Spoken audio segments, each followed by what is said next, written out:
This week and voting to hold Bannon in contempt of Congress. There was even some drama on the House floor when Republican Congresswoman Marjorie Taylor Greene confronted two members of the January 6th committee, Liz Cheney and Jamie Raskin, waving her hands and calling the vote on Bannon a joke.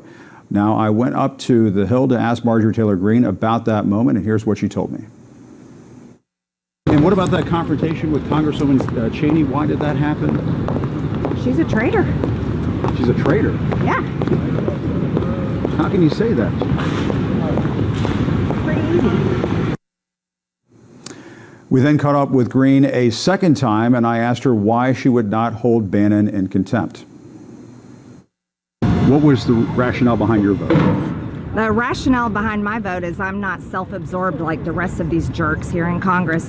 They're all ignoring inflation. People can hardly buy food. Gas has gone up. Jerks if you Gas don't mind is because they're self-absorbed. All they care about is Congress. They don't care about the American people that pay all the taxes. All you want to talk about is your Trump derangement syndrome, and all you want to talk about is January 6th where there's a riot here. Why protect Steve Bannon? Because I care about American people.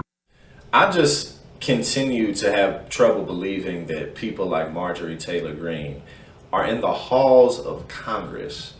This woman is out of her mind. Hey, what's up, everybody? It's Jackson White, co-founder and chief of content at Politiscope. Thank you for once again tuning into the Young Turks. Now, as Jim Acosta followed Marjorie Taylor Greene around, her response about Liz Cheney being a traitor, what, a rhino, a Republican in name only? Is she a traitor, what, to the Republican Party or to the country? Because Liz Cheney is no liberal, as we know who her father is. And we know who she is, and we know that she really backed most of Trump's policies. Really the big issue with her came from her saying, no, January 6th was a big mess, and we need to hold people accountable for it. How dare she? But again, to call her a traitor. And then, her defending Bannon because he is a real American. No. He's just part of the bandwagon that you're a cheerleader for. Because we know the type of people who absolutely love to see it. The furthest of the far right wing, that's who loves to see it. Now, that's who she caters to, and as we talked about a couple of weeks ago, her fundraising is actually suffering because I think more and more people within the Republican caucuses are starting to see that we can't let too much of this go on or we won't have anything to work with, because there's a difference between having corrupt politicians who know how to game the system and people like Marjorie Taylor Greene who aren't even on a committee. I mean, she literally is null and void in the halls of Congress. She has no authority within government, actually. I mean, she's in the seat that she's in, but she doesn't really do anything because no one wants her on the committees because she's nuts.